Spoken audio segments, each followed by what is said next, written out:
Karaniwan ng... Sige, karaniwan. Magkano ka, Jay?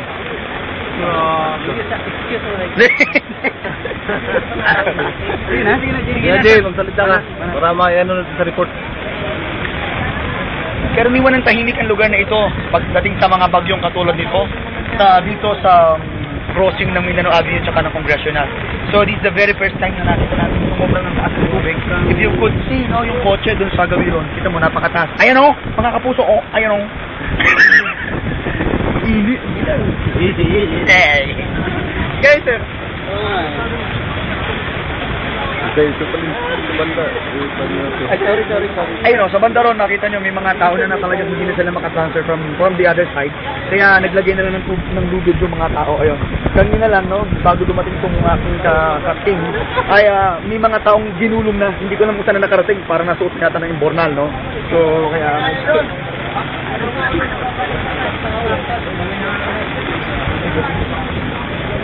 Excuse me.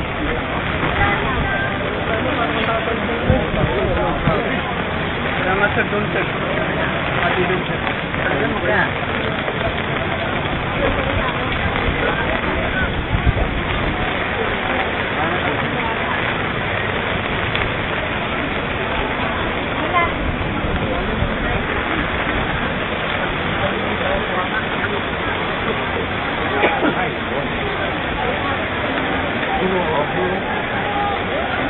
Meron? Bubog yung Innova.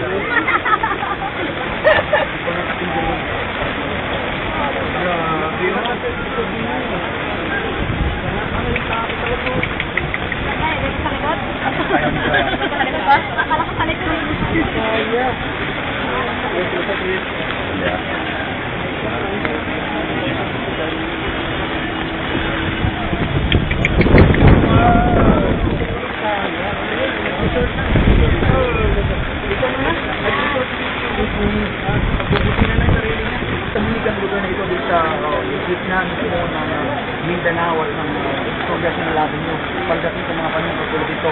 Ito lang muna pagkakataon na nakaranas na ganito ang Mindanao Avenue.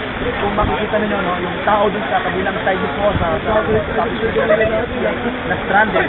So with the people, dito naman sa kabilang side ng video. Kanina lang, bago dumating itong tundo, no, ay may mga tao na nag-attend na forward from that side going to this side. Medyo tinangay ng agos kasi nga nag-iipin sila, sabay-sabay sila. So mas palong lumalakas yung pwersa ng tubig, kaya nalumog yung isang babae. Good thing, nasagot naman siya na, nasagot siya sa bandang mundo. Ito mo, ito siya. Kaya wala akong nakakot sa kanya. Kaya, sabi niya sa babae niya.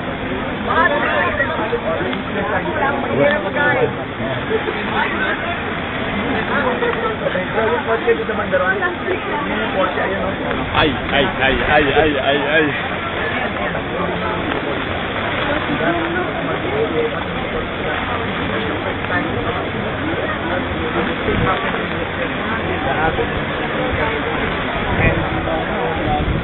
For almost 5 years now, I've been living here as a Mindanao Avenue.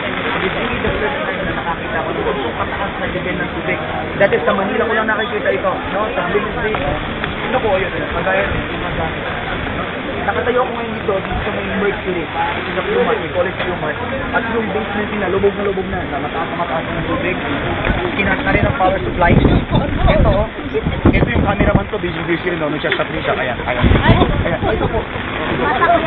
Ayan. Tinatangin ko na.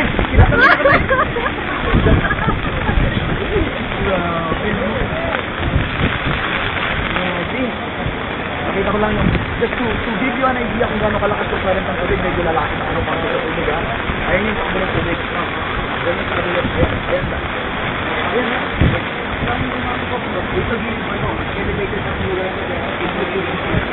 Malamag ka po.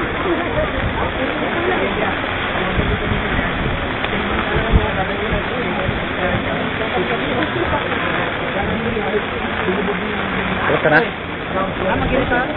Magilis. Baka may panggan. Grabe talaga.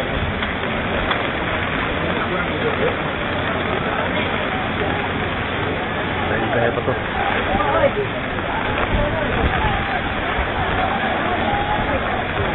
siya madumili. Bakit? Ayan, matanda pa naman yan. Ayan o. Saan matanda? Huwag kang tatawid dyan, tay.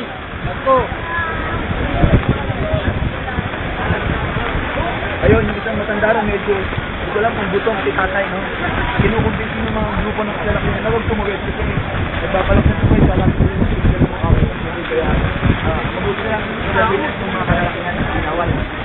Hindi inawal, siguro, nakikita mga mga support. Salamat sa mga baka na consent, patulad nito mga kasama sa kalalakihan. Ito ay taga-kasama. Ayun, yan doon nakarami yung nag-traffic na tao dito sa Lungsod. Grabe na yung tao, kung ko lang ngayon na yan ay namadami ng tao naman yun. Sobrang na. Ayun,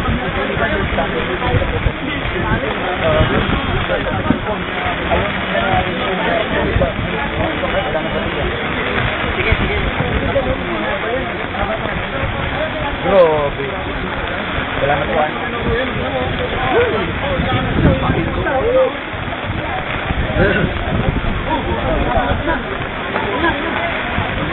Ayan, ayan. Ayun, ayun. Kaibigan, tingin mo isang tao doon, oh. Ayan. Ito medyo, ano yata, na-off-balance tatay, pero hindi ko lang kung sinadya niyang nagpati-anod, no? Ayan, ayan. Medyo nadadapat siya. Oh, ito, this is not really a joke, no? Medyo seryoso na ang sitwasyon dito. And, we really praying na sana wag namang mag-wish ng buhay itong sitwasyon niyo dito sa Mindanao Avenue. Palakpakan tayo lahat, palakpakan tayo. They will survive the ayun na po. Oh, ito pa, sigurado, alalayan sigurado. Alam niyo ano, baka, yun. Kapit, kapit! Si Manong, okay na ba si Manong doon?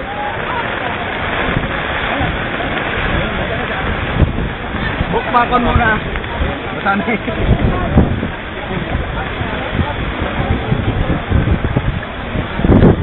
Pakiramdam ko dito kasamang mic kung medyo patuloy pang tumataas yung level ng tubig kasi nga wala namang buhay sa pagbuhos ng ulan. So, kaya sa local government sana medyo magbigay ng kaukulang at